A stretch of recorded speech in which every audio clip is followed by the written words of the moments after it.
మనకి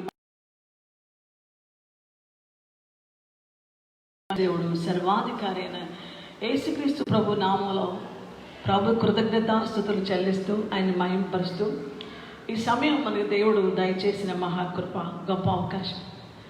నిజంగా సజీవులే కదా ఆయన స్తుతిస్తారు. మనం జీవం పొందుకోవడానికి ఏ ప్రయత్నాలు చేస్తున్నాం? ఉచితంగా మనకు ఆయన జీవం ఇచ్చి మనం బ్రతికించి ఆయన మహిమ కొరకు జీవింపు చేయడం అనేది ఆయన కృపే కదా. చాలా సంతోషం. నా ప్రియమైన సోదర సోదరులందరినీ ప్రభువైన యేసుక్రీస్తు నామములో ప్రేమతో ఆహ్వానిస్తూ మీకు నా శుభవందనాలు తెలియపరుస్తున్నాను. ఈరోజు ఒక ప్రత్యేకమైనటువంటి సత్యాన్ని, అద్భుతమైన అంశాన్ని పరిశుద్ధాత్మదేవుడు మన ముందుంచాడు. జీవితాలు నిర్జీవంగా ఉంటే ఎవరికి సంతోషం ఉంటుంది? జీవం లేనిది ఏదైనా, జీవం ఉన్నదానికి జీవం లేని దానికి తేడా ఎలా ఉంటుందంటే, మన కన్నబిడ్డ అయినా మన సొంత వాళ్ళైనా నిర్జీవులుగా పడి ఉంటే వాళ్ళు ఎవరికి ప్రయోజనకరంగా ఉంటారు? ఎవరు వారిని చూసి సంతోషిస్తారు? నిర్జీవంగా అచేతనంగా ఏమి ఉపయోగకరంగా లేకుండా అలా పడిపోయిన పరిస్థితి అనేకులకి శత్రువైన అపవాది నిర్జీవత్వాన్ని కలుగు చేస్తున్నాడు. వారు సజీవులుగా, వారు ఉజ్జీవించబడిన వారుగా, అంటే జీవం కలిగిన వారుగా, more activity, more power, more strength, అంటే వారు ఉన్నదానికంటే అధికంగా బలంగా వాళ్ళకున్నటువంటి క్రియాశక్తి, వాళ్ళకున్న ఆసక్తి, వాళ్ళకున్న విశ్వాసం, వాళ్ళకున్న ప్రేమ, వాళ్ళకున్న బాధ్యతలు మోర్ దాన్, అంటే వాళ్ళు ఇంకా ఎక్స్పెక్టేషన్ కంటే, అనుకున్న దానికంటే అధికంగా వాళ్ళు చేస్తూ ఉన్నప్పుడు ఎంత సంతోషం ఉంటుంది. క్రైస్తవ జీవితంలో కూడా నిర్జీవత్వం అనేది అలాగా వ్యాపించినప్పుడు వారు దేవునికి మహిమ చెల్లించలేరు, దేనికి ఉపయోగకరంగా ఉండలేరు, సాటి వారికి సంతోషంగా ఉండలేరు. అటువంటి భయంకర పరిస్థితి మానవ హృదయంలో శత్రువైన అపవాది కలుగు చేస్తాడు. కాబట్టి ఉజ్జీవం, వాట్ ఈస్ ఉజ్జీవం? అసలు రివైవల్ అంటే ఏంటి? తిరిగి బ్రతకడం, తిరిగి నూతన పరచబడ్డం.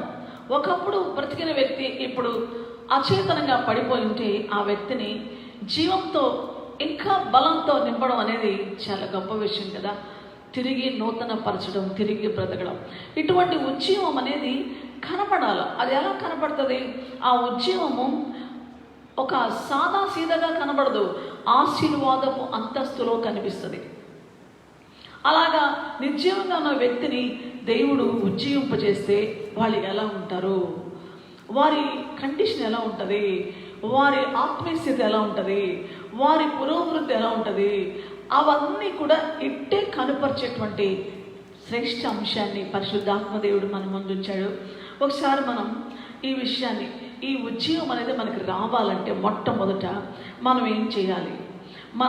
మనం ఎలాగా ఆయన దగ్గర నుంచి ఈ ఉజ్జీవాన్ని పొందుకుంటాం అనేది ఇర్మియా గ్రంథం 15వ అధ్యాయం 19వ వచనం. కాబట్టి యెహోవా ఈలాగు సెలవిచ్చాను, నీవు నా తట్టు తిరిగిన ఎడల, ఇది అద్భుతమైన సత్యం, నీవు నా తట్టు తిరిగిన ఎడల నీవు నా సన్నిధిని నిలిచినట్లు నేను తిరిగి రప్పింతును.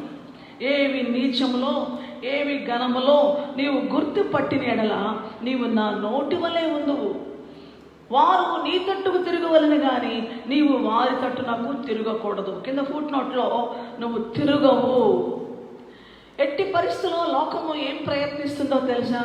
నిన్ను తన తట్టుకు తిప్పుకోవాలి. ఈ చీకటి ఎలాగా పనిచేస్తుందో తెలుసా? దేవుని వైపు ఉన్న వ్యక్తిని దేని వైపు కన్నా తిప్పి వారిని దేవుని శక్తిలో నుంచి దూరం చేసి, దేవుని అధికారానికి దూరం చేసి, అంధకార సంబంధమైన అపవాది అధికారంలో ముంచి వారి జీవితాలను నాశనం చేయడానికి చూస్తున్నాడు. కాబట్టి దేవుడు ఏమంటాడంటే, క్రైస్తవ జీవితంలో ప్రభునందు విశ్వాసం ఉంచిన దేవుని బిడ్డ more powerful weapon in his hands. దేవుని చేతిలో బలీయమైన సాధనము.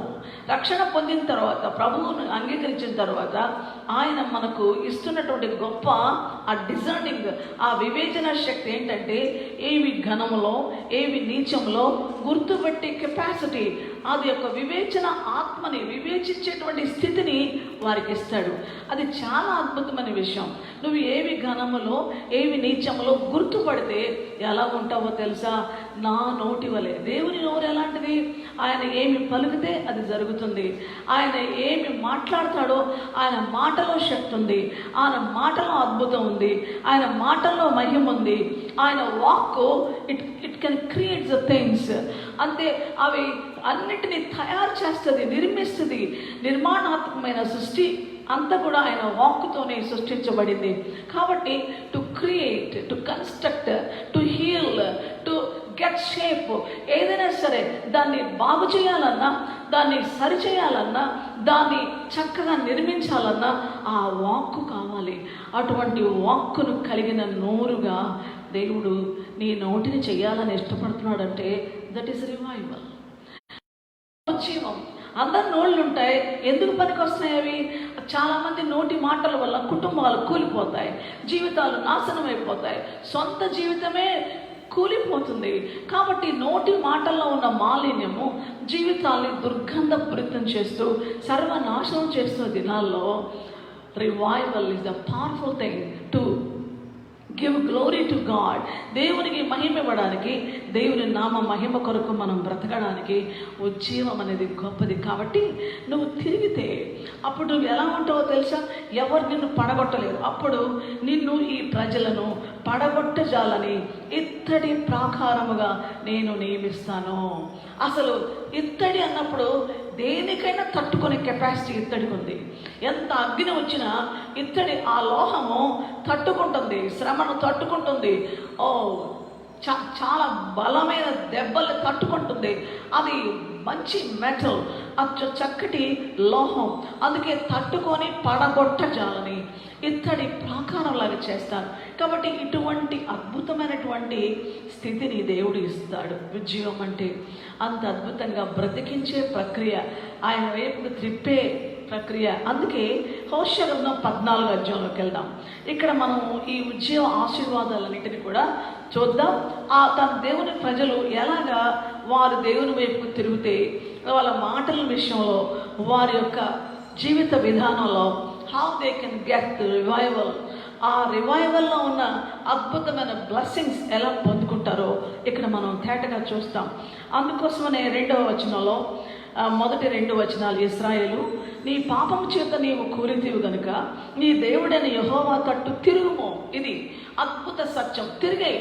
నువ్వు పడిపోయినప్పుడు, బలహీనమైనప్పుడు, ఓడిపోయినప్పుడు చేయాల్సిన మొట్టమొదటి పని ఏంటంటే, ఈ పాపమే కదా నన్ను పడగొట్టింది, ఈ అవిధేయతే కదా, ఈ అవిశ్వాసమే కదా, ఈ అతిక్రమమే కదా, ఇలా నేను దేవుని మాట వినకుండా, దేవుని వాక్యానికి లోబడకుండా, నా ఇష్టానుసారంగా బ్రతికినందుకే కదా నాకు ఈ నష్టం వచ్చిందని తెలుసుకుని, అలాగే డౌన్ఫాల్ అయినప్పుడు, బలహీనమైనప్పుడు మనం చేయాల్సిన పని ఏంటో తెలుసా? మన డైరెక్షన్ మార్చుకోవాలి. ఎటు చూడాల్సిన వ్యక్తిని ఎటు చూశాను? దేవుని తట్టు చూడాల్సిన వ్యక్తిని ఎందుకు ఇలా చూశాను? కాబట్టి నువ్వు తిరుగు, యెహోవా తట్టు తిరుగు. ఎలా తిరగాలి? ఇక్కడున్న మాట చూడండి, 2వ వచనం. మాటలు సిద్ధపరచుకుని యెహోవా యందు తిరుగు. అసలు ముందు మన జీవితాల్లో ఒక సామెత ఉండేది, పెద్దాళ్ళు అనేవాళ్ళు, నోరు బాగుంటే ఊరు బాగుంటుంది అని. ఆ నోరు బాగుంటే ఆ వ్యక్తి నోరు మంచి నోరైతే ఆ వ్యక్తి ఆ ఊరిలో మంచి వ్యక్తిగా పేరు పొందుకుంటారు. ఆ నోరు మారిపోతే ఆ జీవితం కూడా భయంకరంగా, ఎవరు ఆ వ్యక్తిని మెచ్చుకోరు. ఆ నోటి నిండా అబద్ధాలు, నోటి నిండా దుర్భాషలు, ఆ నోరు తెరిస్తే అహంకారపు మాటలు, అక్రమమైన మాటలు, అందరినీ బాధ పెట్టే మాటలు మాట్లాడే నోరు, ఆ నోరు పాడైపోయినందువల్ల డౌన్ఫాల్, కిందకి వెళ్ళిపోవడం జరుగుతూ ఉంటుంది, కూలిపోవడం జరుగుతూ ఉంటుంది. కాబట్టి దేవుడు అంటాడు, నీవు కూలిపోయావు, ఇప్పుడు పైకి లేవాలి. నాకంటే నేను ఎప్పుడైనా సరే నిన్ను లేపడానికి ఒక మనస్సు ఉంది. దేవుడికున్న గొప్ప విషయం ఏంటి తెలుసా? పడిపోయావా? అసలు నువ్వు పడిపోయావా? నువ్వు ఓడిపోయావా? నిన్ను చూడలేను బిడ్డ. You are my son, you are my daughter. నా కుమార్తెవి, నా కుమారుడివి. నేను తప్పకుండా లేపుతాను. నేను లేపడానికే ఉన్నాను. కాబట్టి లేపడానికి దేవుడు ఇష్టపడుతున్న సమయం ఇది. కాబట్టి దేవుని బిడ్డ, నువ్వు లేవాలి ఆయన కోసం నువ్వు లేవాలని ప్రభు నేను కోరుకుంటున్నాడు. కాబట్టి లేపతాడు. కానీ ఒకటి, ఎలాగ ఆయన తట్టు తిరగాలనేది ఆయనే చెప్తున్నాడు. నీ మాటలు సిద్ధపరచుకొని యెహోవా తట్టు తిరుగు. నీ మాట నోరు సిద్ధం చేసుకొని యెహోవా తట్టు తిరుగు.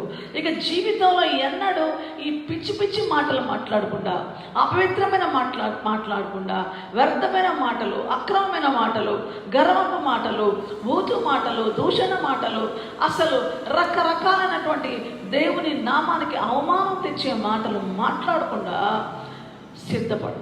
అప్పుడు నా వైపు తిరగాల నువ్వు, సిద్ధపడు. అయితే యెహోవా యొద్దకు తిరుగుడి, మీరు ఆయనతో చెప్పవలసింది ఏమనగా, ఎందుకు తిరగమంటున్నాడు నోటి మాటలు సిద్ధపరచుకుని? కారణం ఏంటి? ఇక్కడ ఉన్న విషయం చూడండి. మా పాపములన్నీ పరిహరించము దేవా, మా పాపాలు పరిహరించు. ఎడ్లకు బదులుగా నీకు మా పెదవులు అర్పించుచున్నాము. నీవు అంగీకరింపదగినవి అవే మాకున్నవి. ఇది చాలామందికి అర్థం కాదండి. దేవుని పిల్లలు ఏమి దేవుడికి ఇవ్వాలి? ఎటువంటివి ఇవ్వాలి ఆయనకి? ఎడ్లకు బదులుగా బలులు ఇచ్చినంత మాత్రాన ఆయన అంగీకరించడు. ఆ బలి అర్పణలు వాటన్నిటికంటే కూడా ఎడ్లకు బదులుగా పెదవులు ఇవ్వాలి. రివైవల్ అక్కడ ఆరంభం అవుతుంది. ఎందుకు మాటలు సిద్ధపరచుకోమన్నాడంటే, హృదయంలో ఉన్న దేవుని ప్రేమ పెదవుల గుండా బయటకు వస్తుంది. హృదయంలో ఉన్న సత్యము, దేవుని వాక్య సత్యము పెదవుల గుండా బయటకు వస్తుంది. అందుకే వాక్యం చెప్తుంది, హృదయం నిండిన దానిని బట్టి నోరు మాట్లాడుతుంది. అహంకార మాటలు, సరస్వక్తులు, వ్యర్థమైన మాటలు. అందుకే ప్రభు అంటాడు, దేవుని పిల్లలకి తగిందేంది, తగనిదేంది? తగని వాటి వైపు ఎందుకు నువ్వు నీ మనస్సు పెడతావు? అందుకే ఎఫెసీ పత్రిక 5వ అధ్యాయంలో శ్రేష్టమైనటువంటి విషయాలు ఉన్నాయన్నమాట ఇవి. అందుకే ఇక్కడ 3వ వచనం, మీలో జారత్వమే, ఏ విధమైన అపవిత్రతే కానీ, లోభత్వమే కానీ వీటి పేరైనా ఎత్తకూడదు. ఇది పరిశుద్ధులకు తగినది. కృతజ్ఞతా వచనమే మీరు ఉచ్చరించవలను కానీ, మీరు బూతులైనను, పోకిరి మాటలైనను, సరస్వక్తులైనను ఉచ్చరింపకూడదు. ఇవి మీకు తగవు. తగవి. దేవుడు ఒకవైపున పరిశుద్ధాత్మ దేవుడు ఈ మాటలు, ఏమైనా సరస్వక్తులు, జోక్స్, అసభ్యకరమైన మలినమైన జోక్స్, మరి ఇచ్చకపు మాటలు, మరి నేరారోపణ మాటలు, మరి ఇక్కడ చూడండి, ఇక్కడ రాయబడిన మాట పోకిరి మాటలు, బూతులు, ఇవి మీకు తగవు అన్నప్పుడు, తగుదునమ్మా అని వాటిని నీ ఇష్టం వచ్చినట్లు, నీ కోపం వస్తే, నీకు ఉద్రేకం వస్తే, నీ ఇష్టానుసారంగా మాట్లాడితే అంగీకరించలేడు. కాబట్టి ఉద్యోగం అనేది మనం సిద్ధపరచుకున్నప్పుడు, మనం సరిదిద్దుకున్నప్పుడు, ఎక్కడ లోపభూయిష్టంగా ఉన్నామో, ఏ నోరు ఆయన నోరి వలె మారాలని అసలు నోటి మీద దేవుడు కురిపించాడు. ఏంటో తెలుసా? చెయ్యి చాపాడు. ఇర్మియా గ్రంథంలో 1వ అధ్యాయంలో చెయ్యి చాపాడు. ఇర్మియాతో మాట్లాడుతున్నాడు, నీవు పెళ్ళగించుటకు, విరక్కుటకు, పడద్రోయుటకు, నశింపచేయుటకు, కట్టుటకు, నాటుటకు నేను నీ నోట నా మాటలు ఉంచి, ఇదిగో నీ నోటిని తాకుతున్నాను, నీ నోటిని నేను అభిషేకిస్తున్నాను. నువ్వు ఏది విరక్కొడతావో అది విరిగిపోతుంది, నువ్వేది పెళ్ళగిస్తావో అది పెళ్ళగించబడుతుంది, నువ్వేమి తాకుతావో. సో నేను ఇంతగా అధికారంతో, అథారిటీ అంటే అధికారంతో కూడిన నోరు. నిజంగా ఇర్మియా గ్రంథం 1వ అధ్యాయం 9వ వచనంలో, అప్పుడు యెహోవా చెయ్యి చాపి నా నోరు ముట్టి ఈలాగ సెలవిచ్చాను, ఇదిగో నేను నీ నోట నా మాటలు ఉంచి ఉన్నాను. ఇది మన భాగ్యం. ఈరోజు దేవుని మాట నా నోట్లో ఉంది. బ్రహ్మ అసలు ఎందుకు వచ్చింది ఈ మాట? ఈరోజు మనం వినే దేవుని మాటలు మన నోట్లోకి రావాలని, మనం తీసుకునే ఆహారం మన నోట్లోకి రావాలని, అది నోట్లో నుంచి కడుపులోకి వెళ్తుంది. వాక్యం కూడా మన నోట్లోకి వచ్చి హృదయంలోకి వెళ్తే, హృదయంలో నుంచి నోటి ద్వారా బయటకు వస్తుంది. ఎంత చక్కటి అద్భుత ప్రక్రియ ఇది. అప్పుడు నా నోరు ఇదిగో నేను నీ నోట నా మాటలు ఉంచి ఉన్నాను. ఎందుకు ఉంచాను? నా కుమారుడా, కుమారి, డోంట్ టేక్ ఇట్ ఈజీ. మా నోరంటే నీ ఇష్టానుసారంగా నీవు ఉపయోగించేది కాదు. దానికి ఒక అద్భుతమైన పని ఉంది. అది గొప్ప సాధనం. దేవుని బిడ్డకి దేవుడిచ్చిన నోరు, ఒక విశ్వాసకి, ఒక దైవ సేవకునికి, క్రీస్తునందు విమోచించబడిన వారికి దేవుడిచ్చిన ఆయుధము నోరు. ఆ నోరు ఏం చేస్తా చూడండి, ఇదిగో నేను నీ నోట నా మాట ఉంచి ఉన్నాను, పెళ్ళగించుతావు నువ్వు, విరుగొడతావు నువ్వు, నశింపజేయుటకు, పడద్రోయుటకు, కట్టుటకు, నాటుటకు నేను ఈ దినమున జనముల మీదను రాజ్యముల మీదను నేను నియమించి ఉన్నాను. ఇది ఆయన అపాయింట్మెంట్ ఆర్డర్స్, ఆయన ఆజ్ఞ. నేను నియమించాను, నేను నియమిస్తే నేను ఎవరు నిర్మూలన చేయలేరు. Such an authority God has given to your mouth. With authority, నువ్వు మాట్లాడే మాటలు అటువంటి అభిషేకంతో, అంత గొప్ప అధికారంతో మాట్లాడవలసిన నీవు బూతులు, సరసోక్తులు, అబద్ధాలు, అసేకరమైన వ్యర్థమైన మాటలు ఇవి మాట్లాడితే ఎవరికి నష్టము? నీ అధికారాన్ని కోల్పోతున్నావు, నీ అభిషేకాన్ని కోల్పోతున్నావు, నీ సంతోషాన్ని కోల్పోతున్నావు, దేవుని మహిమార్థమే జీవించే జీవితాన్ని అట్టాడుగున పడిపోయేటట్టు చేస్తున్నావు. నీ నోటితోనే నీ జీవితాన్ని అసలు అందం చేసుకునే పరిస్థితికి వస్తున్నావు. కాబట్టి దేవుని బిడ్డ, తిరుగు, టర్న్, నా వైపు తిరుగు, నా తట్టు తిరుగు అనేది ఉజ్జీవంలో గొప్ప విషయం. ఆయన వైపు తిరిగినప్పుడు ఆయన మనల్ని ఉజ్జీవింప చేస్తాడు. ఇటువంటి గొప్ప కార్యం, శత్రు కార్యాలు పెళ్ళగిచ్చి వాడి కార్యాలు వెరక్కొట్టి నశింపజేసి పడద్రోసి దేవుని శక్తితోటి, దేవుని వాక్కుతోటి అనేక చెదిరిపోయిన జీవితాలు కట్టి వారిలో దేవుని సత్యాల్ని నాటి ఆయనకు మహిమకరమైన జీవితాలుగా తయారు చేయడానికి అంత అధికారం దేవుడు నీ నోటికిస్తే నీ నోటితోనే పాటు చేసుకుంటావా? కాబట్టి దేవుని మాట, పెదవులు తప్ప మాకు ఎట్లు బలి ఇవ్వలేమయ్యా, మా పెదవులే మీకు బలిగా అర్పిస్తున్నాం. ఎప్పుడైతే పెదవులు బలిగా అర్పించి నీకు బలియాగం చేస్తామో, అందుకే హెబ్రీ పత్రిక 13వ అధ్యాయంలో జిహ్వాఫలములు అర్పిద్దాం, ఎల్లప్పుడూ స్తుతియాగం చేద్దాం. ఆయనకి మన నోటి ద్వారా జిహ్వా ఫలాలు ఇవ్వాలి, అవే స్తోత్ర బలులు అర్పించాలి. ఇవి ఆయనకి కావాలి. అది ఆయనకి సంతోషంగా, అంగీకారంగా ఉండి, పరిమళ వాసనగా ఉండి ఆయన మనకు గొప్ప ఉజ్జీవాన్ని మనలో రగులుస్తాడు. మన ఉజ్జీవ జ్వాలగా, అగ్ని జ్వాలగా మండేవారిగా చేస్తాడు. పరిశుద్ధాత్మ దేవుడు మన నోట తన మాట వస్తాడు. మనల్ని అభిషేకంతో, అధికారంతో నింపి శత్రు దుర్గాలను కూల్చేవారిగా చేస్తాడు. స్తుతులని, ఓ ప్రభు దేవుని ఆరాధన మన నోట్లో ఉంచి శత్రువుల్ని, పగవారిని మాన్పివేటికే చంటి పిల్లలు, పసిపారులు, చంటి పిల్లల యొక్క నోట నువ్వు స్తుతుల్ని ఉజ్జీవింపజేసావు, స్థాపించావయ్యా. మనం మంచి మనసుతో, పసి మనసుతో మీరు మార్పు నొంది పిల్లలు చిన్న బిడ్డలు వంటి వారైతేనే కానీ మీరు దేవుని రాజ్యంలోకి వెళ్ళరన్నాడు కదా. దీనం హృదయంతో, యథార్థ హృదయంతో, పసిబిడ్డల్లాగా ప్రభు ప్రేమతో మనం స్తుతి ఆరాధన చేస్తున్నప్పుడు మనకు విరోధంగా శత్రువు చేసిన దుర్గాల్ని, వారి ప్రయత్నాల్ని మటుమాయం చేయగలం. అంత అధికారం దేవుడిచ్చాడు. అందుకే ఇప్పుడు ఎప్పుడైతే పెదవులు సిద్ధపరచుకొని, ఎప్పుడైతే మన అపవిత్రతను తొలగించుకొని దేవుని కోసం నిలబడడానికి దేవుడు యెషయా ఆరాధ్యాల్లో యెషయా భక్తుని పెదవులు కూడా అగ్నితో కాల్చాడు. అందుకే యెషయా భక్తులు ఏమన్నాడో తెలుసా? యెషయా ప్రవక్త, అయ్యా నేను అపవిత్రమైన పెదవులు గలవాడిని, అపవిత్రమైన పెదవులు గల మనుషుల మధ్యలో నివసించేవాడిని. అయ్యో నేను నశించాను, ఈ అత్యున్నతమైన సింహాసన దర్శనాన్ని చూశాను అయ్యా, మై గాడ్ అంటున్నాడు దేవుడు. అతని మాలిన్యాన్ని తొలగించాడు. అగ్నితో ఆ కొరువు తెచ్చి ఆ సెరువు ఆయన పెదాలు కాల్చాడు.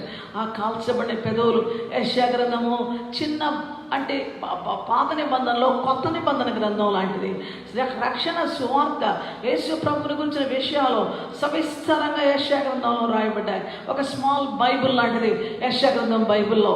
కాబట్టి దేవుని బిడ్డలారా, అంత బలమైన మాట, వాక్కు నీ నోట ఉండాలంటే అవి పవిత్రపరచబడాలి. దెన్ ఇప్పుడు మనకు ఉజ్జీవం వచ్చిన తర్వాత ఆ ఉజ్జీవంలో నుంచి వచ్చే ఆశీర్వాదాలు ఎలా ఉంటాయో 14వ అధ్యాయం చూడండి. దేవుని వాక్యంలో 2వ వచనం, చెట్టునకు ఇక్కడ 5వ వచనం నుంచి చదువుదాం. 5, 6, 7 వచనాలు. చెట్టునకు మంచు ఉన్నట్లు నేను అతని కొందును. ఇది వండర్ఫుల్ థింగ్. అసలు చెట్టుకు మంచు ఎంత అందంగా ఉంటుందో తెలుసా, ఎంత బాగుంటుందో తెలుసా. నేను నిజంగా ఈ అమెరికా దేశంలో ఆ వింటర్ టైంలో ఆ చెట్ల మీద ఉన్న మంచు ఎంత మహిమకరంగా కనిపిస్తుంది అంటే, వైట్ స్నో, ఆ పచ్చని ఆకుల మీద ఆ మంచు పడుతూ గుత్తులు గుత్తులుగా, అసలు కొండలు కొండలుగా, గుట్టలు గుట్టలుగా ఆ మంచు కప్పబడినటువంటి ఆ పరిస్థితి చూసినప్పుడు ఎంత రీతిగా కనిపిస్తుందంటే ఒక మహిమ ప్రకాశం ఉన్నట్టు. కానీ మంచు మధ్యలో ఈ స్నోలో మనం మంచు పర్వతాలు మన దేశంలో ఉన్నాయి. అయితే అక్కడ జరిగేది ఏంటంటే కొన్ని శవాలు చచ్చిపోయిన వాళ్ళు, అక్కడ చాలా సంవత్సరాలుగా చచ్చిపోయిన వాళ్ళు కూడా ఆ బాడీస్ చెడిపోకుండా అట్లానే ఉంటాయని చెప్తూ ఉంటారు. ఎస్, అవి అలానే చెడిపోకుండా ఉంటాయి, కానీ అవి బ్రతకవు. కానీ దేవుని మహాకృప ఏంటంటే మనల్ని బ్రతికించే దేవుడు ఎలాంటి వాడు, ఆయనకి ఉద్యోగం అంటే మరలా బ్రతకడం కదా. యెషయా గ్రంథం 26వ అధ్యాయంలో చూస్తే ఆ మంచుకి ఈ మంచుకి ఆయన బ్రతికించేటువంటి అద్భుతమైనటువంటి మంచు ప్రత్యేకమైనది. అసలు పదిలంగా చెడిపోయిన అంటే చచ్చిపోయిన డెడ్ బాడీని కానీ ఒక వస్తువుని కానీ పండుని కానీ భద్రంగా కాపాడేటువంటి అంటే అది కుళ్ళిపోకుండా చేస్తుందేమో ఈ మంచు. అయితే ఆయనే యేసుక్రీస్తు ప్రభువే ఒక మంచు అన్నమాట. ఆయన మంచుగా ప్రత్యక్షం కావడం అనేది దేవుని వాక్యంలో ఉన్న అద్భుతమైన విషయం.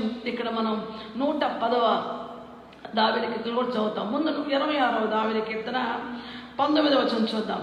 మృతులైన నీ వారు బ్రతుకుదురు, నా వారి శవములు సజీవములగును. మంటిలో పడి ఉన్న వారులారా మేల్కొని ఉచ్చరించుడి, నీ మంచు ప్రకాశమానమైన మంచు. వావ్, నీ మంచు ప్రకాశమానమైన మంచు భూమి తనలోని ప్రేతలను సజీవులుగా చేయను. ఇది యేసుక్రీస్తు ప్రభు ఆ మంచు అనడానికి ప్రకాశమానమైన మంచు. దేవునికి మహిమ కలుగునుగాక. దయచేసి దేవుని వాక్యంలో ఆయన ప్రత్యక్షతని ఇలా చూస్తామండి. అద్భుతమైనటువంటి వాక్యం ఇక్కడ ఉంది. 110వ దావీదు కీర్తన 3వ వచనం. యుద్ధ సన్నాహ దినమున నీ ప్రజలు ఇష్టపూర్వకముగా నీ యొద్దకు వచ్చెదరు, ఇష్టపూర్వకముగా వచ్చెదరు. నీ యవనస్తుల్లో శ్రేష్ఠులు పరిశుద్ధాలంకృతులై మంచు వలె అరుణోదయ గర్భములో నుండి వచ్చెదరు. నీ యవనస్తుల్లో శ్రేష్ఠుడు నా ప్రభువైన యేసయ్య.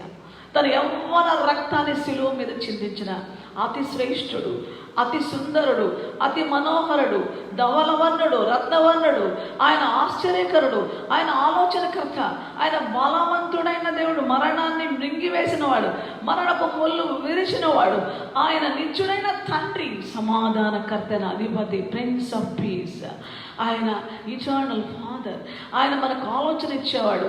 ఇటువంటి మహాదేవుడు ఎట్లాగున్నాడో తెలుసా?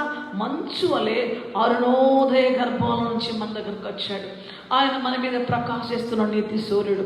కాబట్టి నీ మంచు ప్రకాశమానమైన మంచు, ఆ మంచు మహిమతో ఉన్న మంచు, ఆ మంచు జీవంతో మంచు, ఆ మంచు పదిలంగా కాపాడేదే కాదు, కానీ ఇక్కడ నా వారి శవాలు బతికించే మంచు.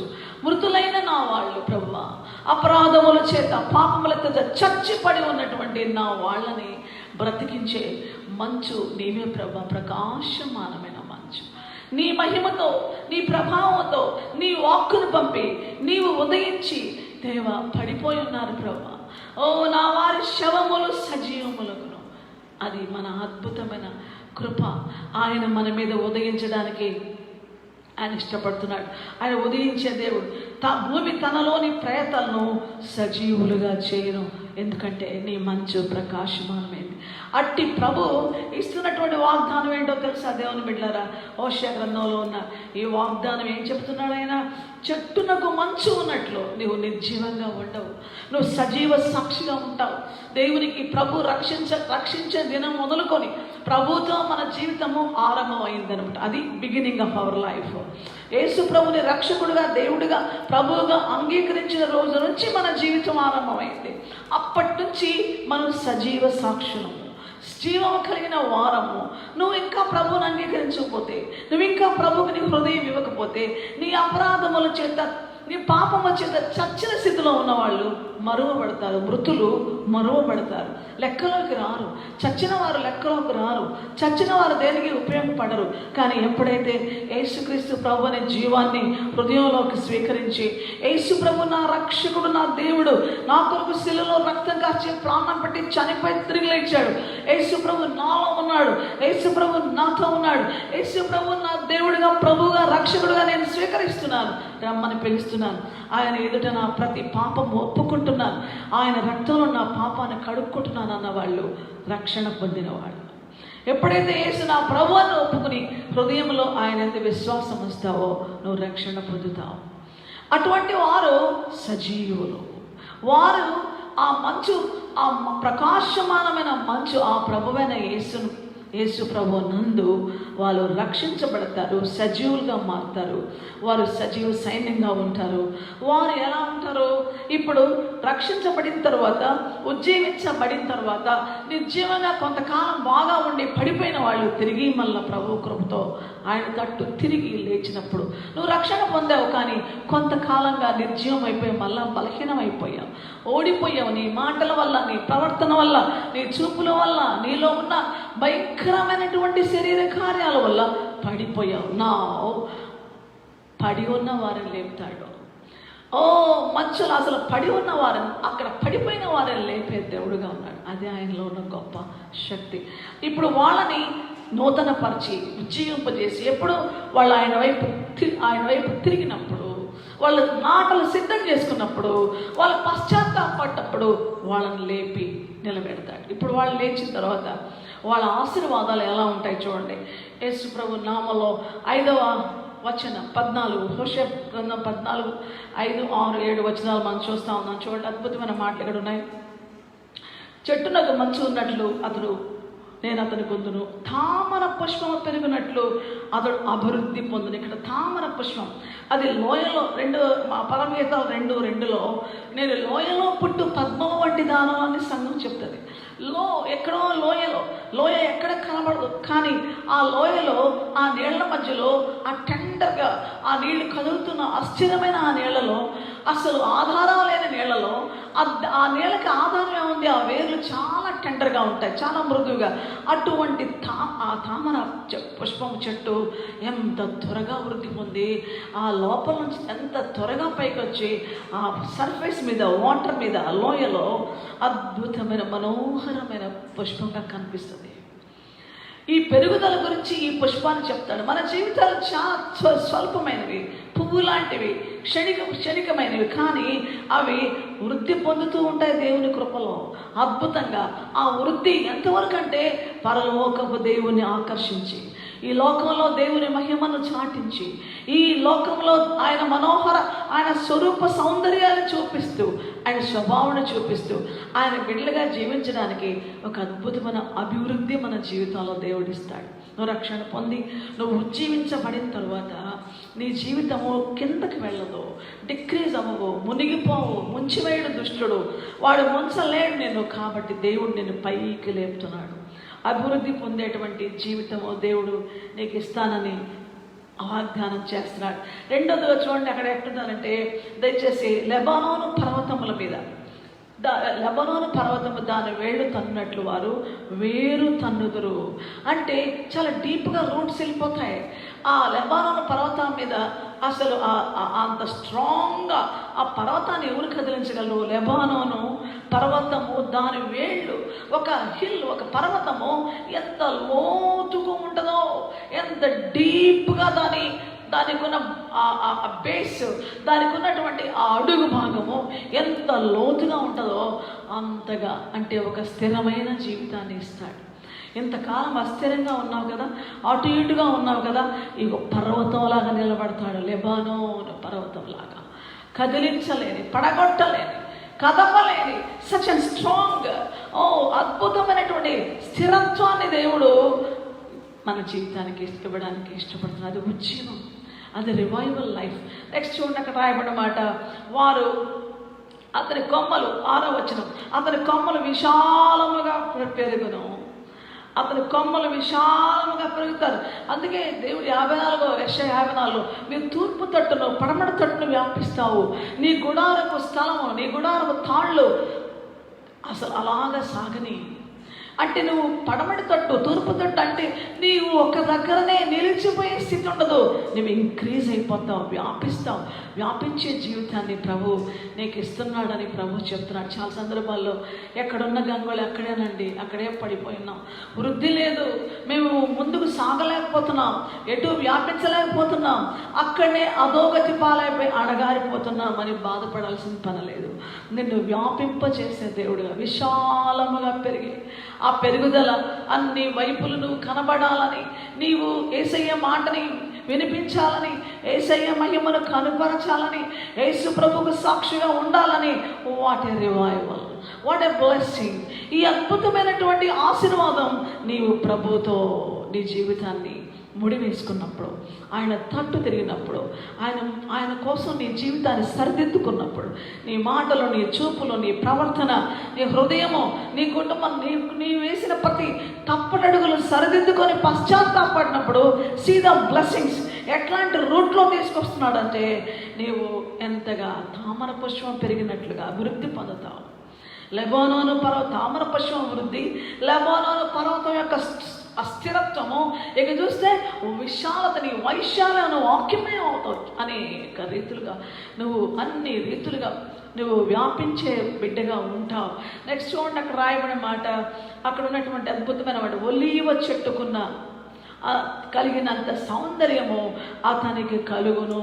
ఒలీవ చెట్టుకున్న సౌందర్యం. నిజంగా ఒలీవ చెట్టుని గురించి ఆలోచిస్తే దేవుని వాక్యంలో ఒలీవ చెట్టు, ఆ ఒలీవ నూనె అద్భుతంగా దేవుని మందిరంలో ఆ దీపాలకి, దేవునికి ఉపయోగకరంగా ఆయిల్ అనేది చాలా అభిషేక తైలం.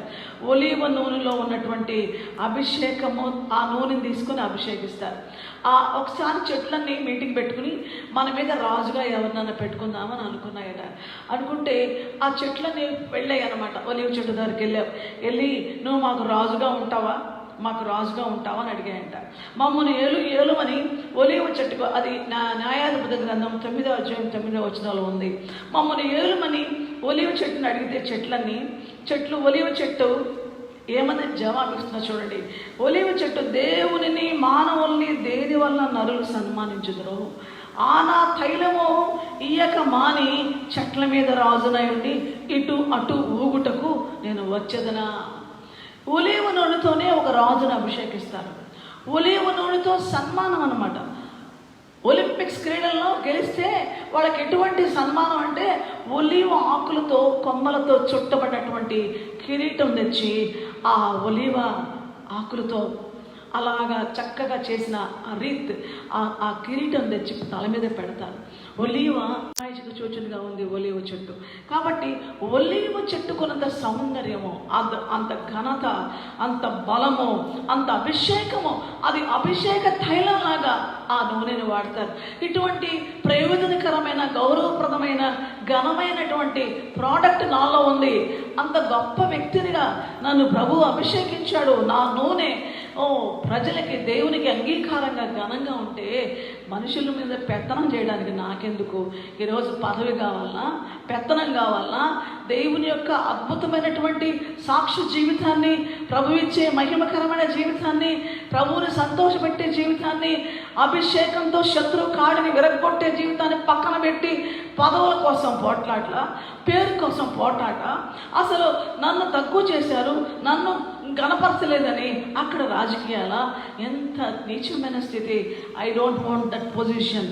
నా దేవుని యందు అభిషేకంతో కూడా జీవితం జీవిస్తాను, అదే నా ఉద్యోగం. ఎంత గొప్ప మాట ఒలీవ చెట్టు చెప్తుందంటే అక్కడ. దేవునికి మహిమ కలుగునుగాక. ఇంకేమంటే లెబానోనుకున్నంత సువాసన.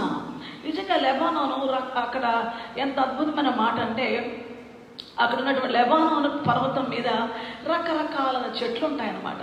ఆ రకరకాల చెట్లుంటే వాటి పరిమళ వాసన, ఆ సువాసన వస్తుంది. సువాసన అనేది సాక్షి జీవితం.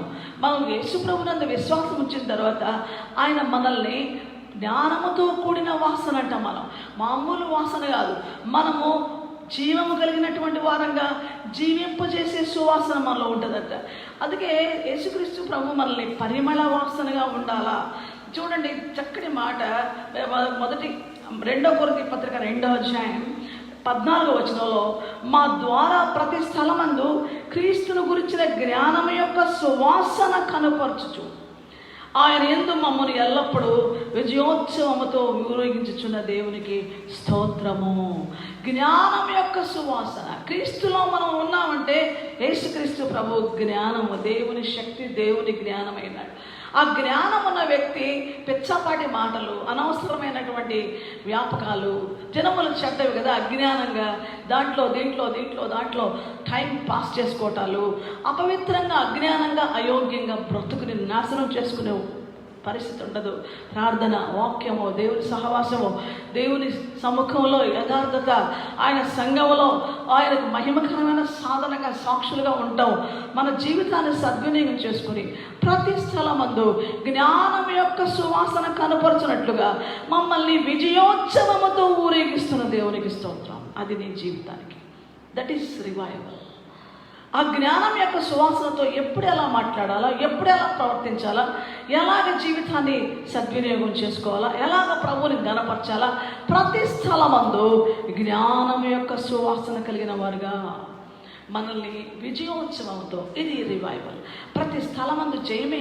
ఆ జ్ఞానం కలిగిన వ్యక్తికి అపజయాలు ఉండవు.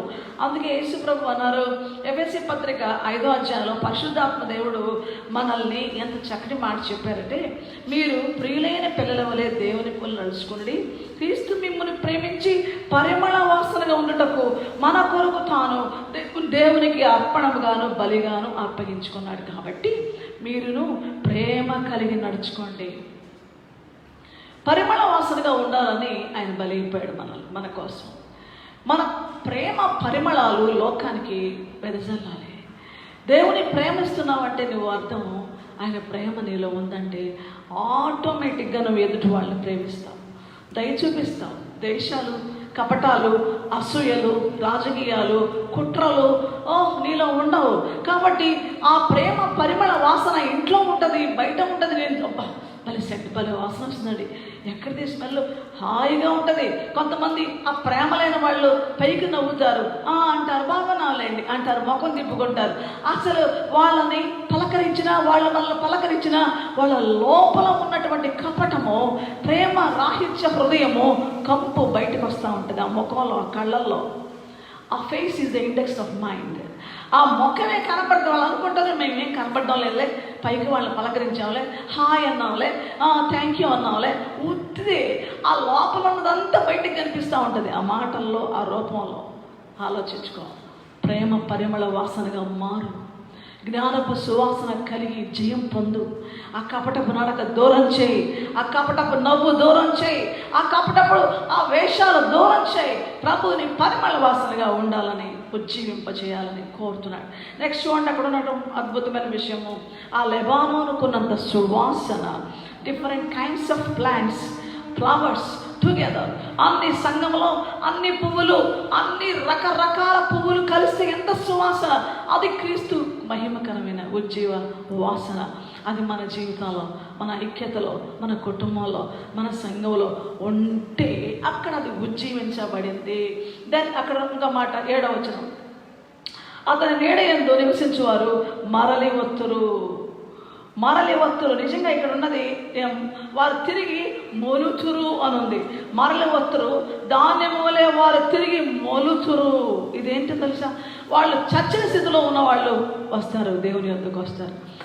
తిరిగి రివైవల్ స్టార్ట్ అయింది, బ్రతుకుతారు. వాళ్ళు మొలవడం అంటే వారిలో ఉజ్జీవం. చచ్చిన వాళ్ళ జీవితంలో తిరిగి పునరుద్ధాన బలం, దేవుని శక్తితో, ప్రభు జీవంతో లేస్తారనమాట, మోలుస్తారు. ఎంతో గొప్ప సత్యం ఇది. నెక్స్ట్ చూడండి, అక్కడ రాయబడేది ఒక అద్భుతమైన ఉజ్జీవ ఆశీర్వాదం.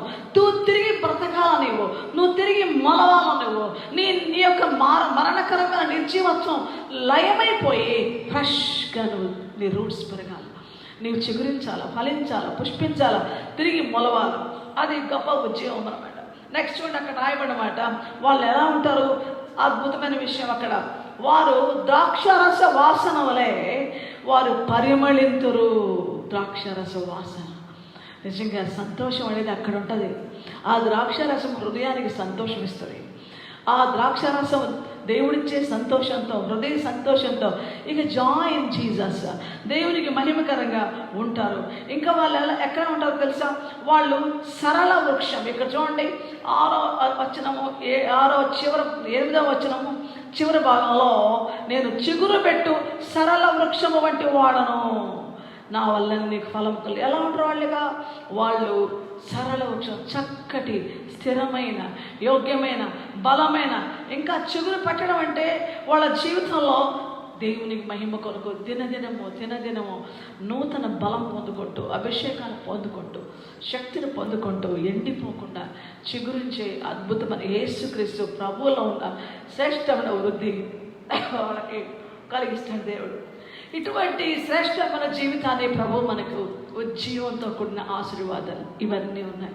ఈ 7 ఆశీర్వాదాలు మనం చూస్తే, ఉజ్జీవించబడితే, నువ్వు ఆయన వైపు తిరిగితే, నువ్వు ఆయన ప్రభువుని అంగీకరించి ఆయన బిడ్డగా నువ్వు జీవించి ఆయన వైపు తిరిగినప్పుడు, ఆయనలో ఉన్న నువ్వు ఆ నిర్జీవత్వం విడిచిపెట్టిన నువ్వు, ఆ అపవిత్రతలో వదిలిపెట్టిన నువ్వు, ఒకప్పుడు బాగుండి చక్కగా ప్రభువులో ఉండి పడిపోయినా ఇప్పుడు లేచి ప్రభు వైపు తిరిగిన నువ్వు ఇంత గొప్ప ఆశీర్వాదాలు, ఉజ్జీవంలో ఉన్న ఆశీర్వాదాలు పొందుకుంటావు.